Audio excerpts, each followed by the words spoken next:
Assalamualaikum warahmatullahi wabarakatuh. Perkenalkan, kami dari kelompok 3. Kali ini kami akan mempresentasikan hasil kerja kelompok kami mengenai anatomi sistem pencernaan. Nah, yang pertama yang akan saya jelaskan yaitu apa itu sistem pencernaan.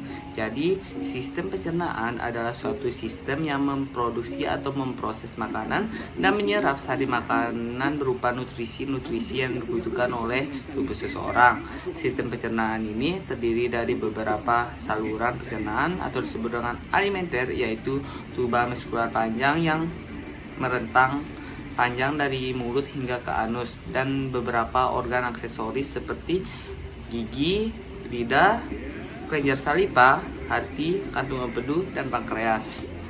Baiklah, di sini saya akan menjelaskan fungsi sistem pencernaan dan proses pencernaan dalam tubuh. Sistem pencernaan berfungsi untuk mencerna segala macam makanan dan minuman yang masuk ke dalam tubuh manusia yang diproses oleh sistem pencernaan.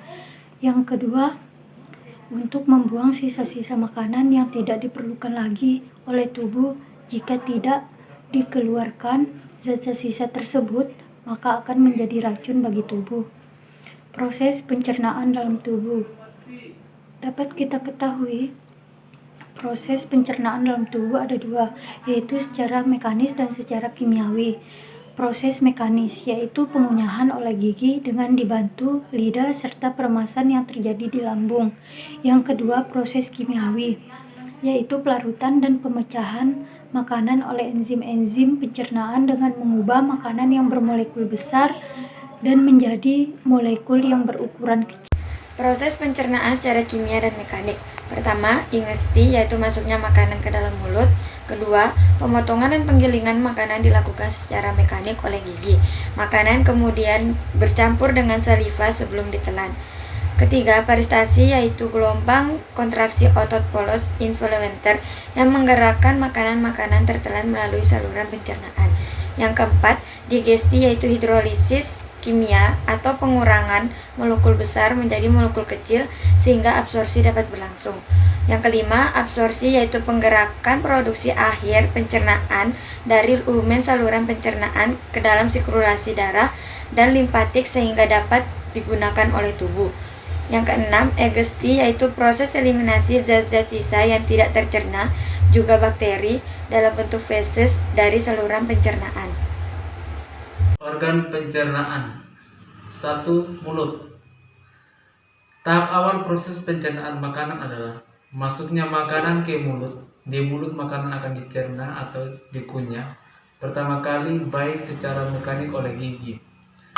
Yang kedua, kerongkongan merupakan saluran penghubung antara mulut dengan lambung. Setelah melalui rongga mulut, makanan akan masuk ke dalam tekak atau faring. Ketiga, lambung. Dari kerongkongan makanan akan masuk ke lambung.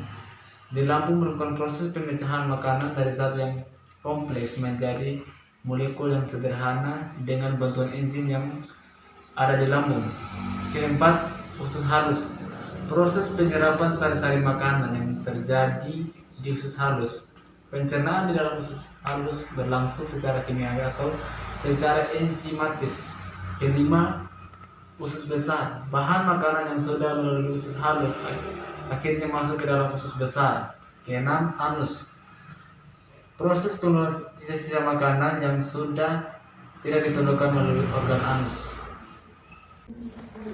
Di sini saya akan menjelaskan gangguan pada sistem pencernaan.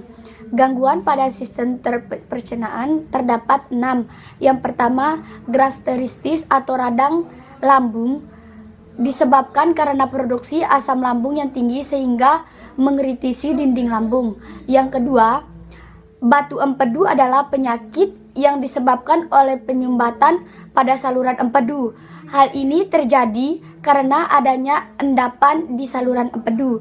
Yang ketiga, konstipasi terjadi karena fase bergerak secara lambat melalui kolon, feses yang ada banyak dan kering sehingga sulit untuk buang air besar atau BAB. Yang keempat, diare adalah suatu kondisi sering buang air besar dan feses terlalu lunak. makanan terlalu cepat melalui usus halus dan kolon sehingga air tidak banyak diabsorpsi.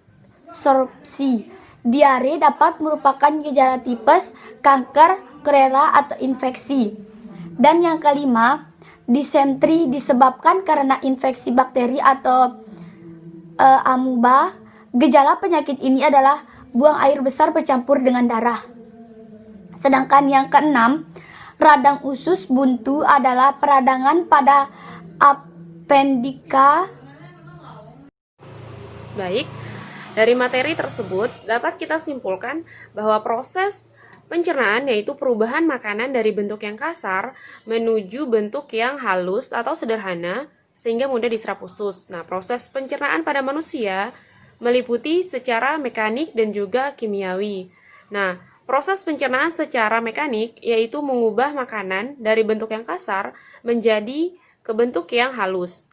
Sedangkan secara kimiawi yaitu pencernaan dengan bantuan enzim. Nah, sistem pencernaan berfungsi untuk menyediakan makanan, air, elektrolit, begitupun juga nutrien yang dicerna sehingga siap diobservasi. Nah, organ pencernaan pada manusia itu sendiri meliputi mulut, faring, kerongkongan, lambung, hati, pankreas, usus halus, usus besar, dan juga anus.